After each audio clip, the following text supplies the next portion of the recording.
जय श्री श्याम। श्याम प्रेमियों, हारे का सहारा, शीश के दानी, खाटू नरेश, श्याम बाबा को कोटि कोटि प्रणाम। आज हम आपको सुनाने जा रहे हैं खाटू श्याम जी की वह अद्भुत कथा जिसमें भीम के पौत्र ने अपना शीश दान कर अमर नाम पाया।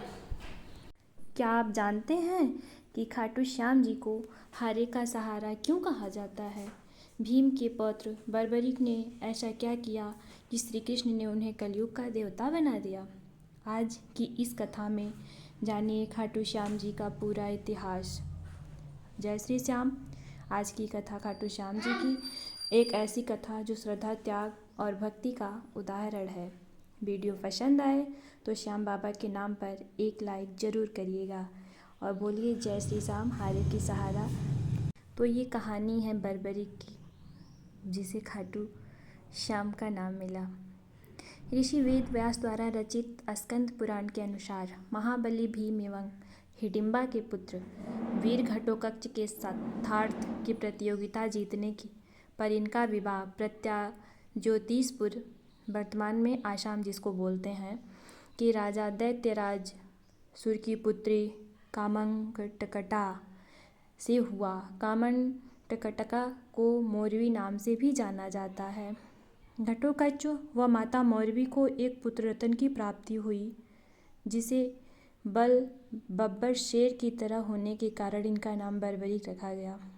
ये वही वीर बर्बरीक हैं जिन्हें आज लोग खाटू श्याम के श्री श्याम, कलयुग के देव, श्याम सरकार, 3 बाणधारी, शीश के दानी, खाटू नरेश एवं अन्य अनगिनत नामों से जानते हैं। बर्बरीक के जन्म के पश्चात महाबली घटोत्कच इन्हें भगवान श्री कृष्ण के पास द्वारका ले गए और उन्हें देखते ही श्री कृष्ण ने वीर बर्बरीक से यूँ कहा, हे पुत्र मौरवे, पूछो तुम्हें क्या पूछना है। जिस प्रकार मुझे घटोत्कच प्यारा है उसी प्रकार तुम्हें भी मुझे प्यारे हो। तत्पश्चात वीर बर्बरीक ने श्री कृष्ण से पूछा, हे प्रभु, इस जीवन का सर्वोत्तम उपयोग क्या है? वीर बर्बरीक की इस निश्चल प्रश्न को सुनते ही श्री कृष्ण ने कहा, हे पुत्र, इस जीवन का सर्वोत्तम उपयोग परोपकार व निर्बल का साथी बनकर सदैव धर्म का साथ देने से है, जिसके लिए तुम्हें बल एवं शक्तियाँ अर्जित करनी पड़ेगी।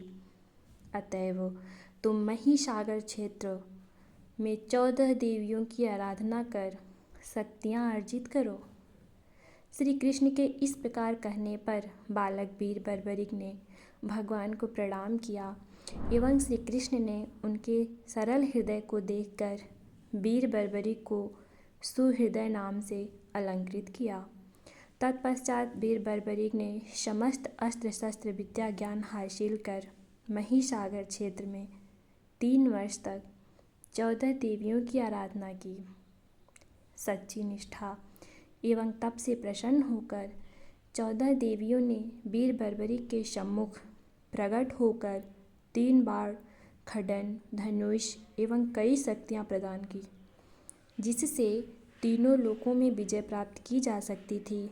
एवं उन्हें चंडी माता ने चंडिल नाम से अलंकृत किया। तत्पश्चात देवियों ने वीर बर्बरीक से कहा, उसी क्षेत्र में अपने परम भक्त विजय नामक एक ब्राह्मण की सिद्धि को संपूर्ण करवाने का निर्देश देकर अंतर्ध्यान हो गई। कुछ समय पश्चात जब विजय ब्राह्मण का आगमन हुआ तो वीर बर्बरीक ने पिंगल, रेपलेंद्र, दुहद्रुहा तथा 9 कोटि मांसभक्षी पलाशी राक्षसों की जंगल रूपी समूह को अग्नि की भांति भस्म करके उनके यज्ञ संपूर्ण कराया। विजय नाम के उस ब्राह्मण का यज्ञ संपूर्ण करवाने पर देवता और देवियों का वीर बर्बरीक से और भी प्रसन्न हुए और प्रकट हो यज्ञ की भस्म स्वरूपी शक्तियाँ प्रदान की और विजय विप्र और वीर बर्बरीक को आशीर्वाद देकर वहाँ से अंतर्ध्यान हो गईं। इन्हीं वीर बर्बरीक ने पृथ्वी और पाताल के बीच रास्ते में नाग कन्याओं का वरण प्रस्ताव यह कहकर ठुकरा दिया कि उन्होंने आजीवन ब्रह्मचारी रहने का व्रत लिया है। महाभारत युद्ध प्रारंभ होने पर वीर बर्बरिक ने अपनी माता मौरवी ने इन्हें युद्ध में भाग लेने की आज्ञा इस वचन के साथ दी कि तुम युद्ध में हारने वाले पक्ष का साथ निभाओगे। जब इनको पूर्व जन्म यक्षराज सूर्यवर्चा के ब्रह्मा जी द्वारा प्राप्त अल्प श्राप के कारण एवं यह सोचकर कि यदि वीर बर्बरिक युद्ध में भाग लेंगे तो कौरवों की समाप्ति केवल 18 दिनों में महाभारत युद्ध में नहीं हो सकती और पांडवी की हार निश्चित रूप में हो जाएगी। ऐसा अचानक सोचकर श्री कृष्ण ने वीर बर्बरिक को शिरोच्छेदन कर महाभारत युद्ध से वंचित कर दिया।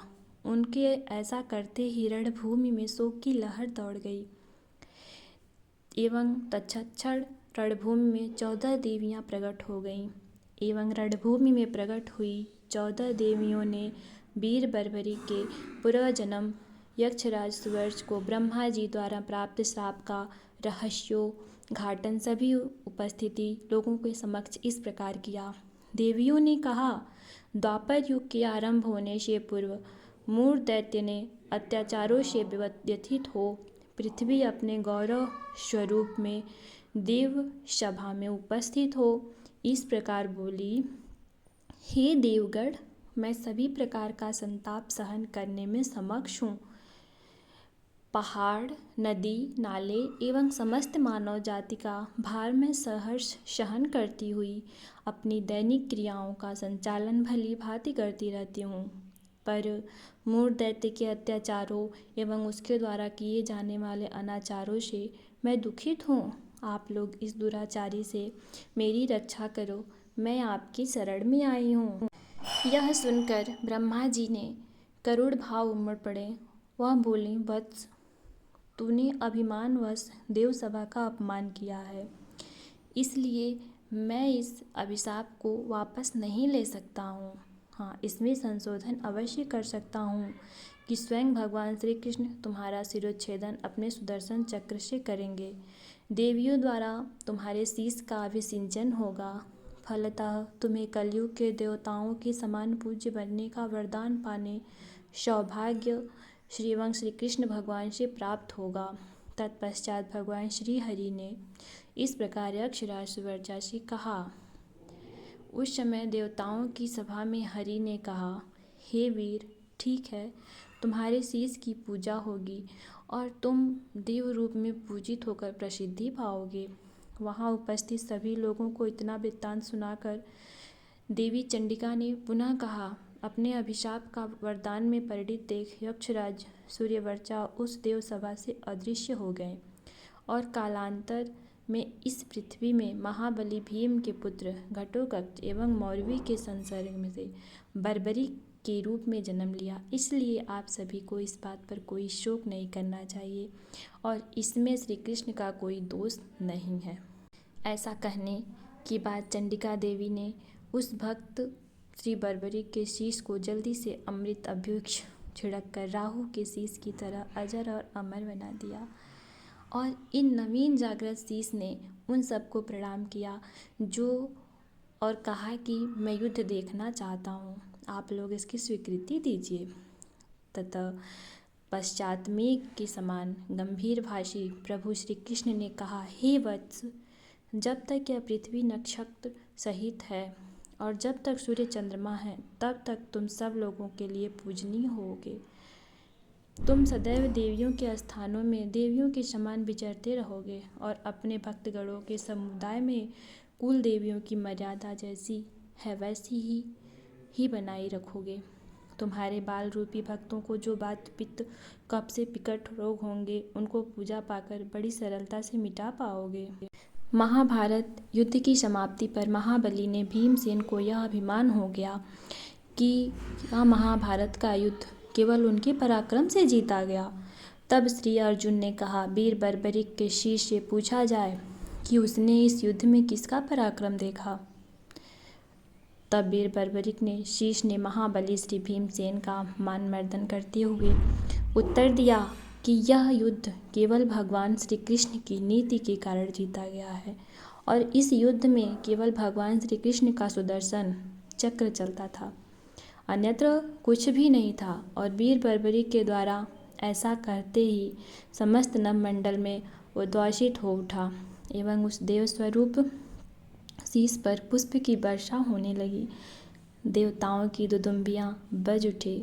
तत्पश्चात भगवान श्री कृष्ण ने पुनः वीर बर्बरी के शीश को प्रणाम करते हुए कहा, हे वीर बर्बरी, आप कलिकाल में सर्वत्र पूजित होकर अपने सभी भक्तों के अभिष्ट कार्य को पूर्ण करोगे, अतएव आपको इस क्षेत्र का त्याग नहीं करना चाहिए। हम लोगों से जो भी अपराध हो गए हों उन्हें कृपा कर क्षमा कीजिए।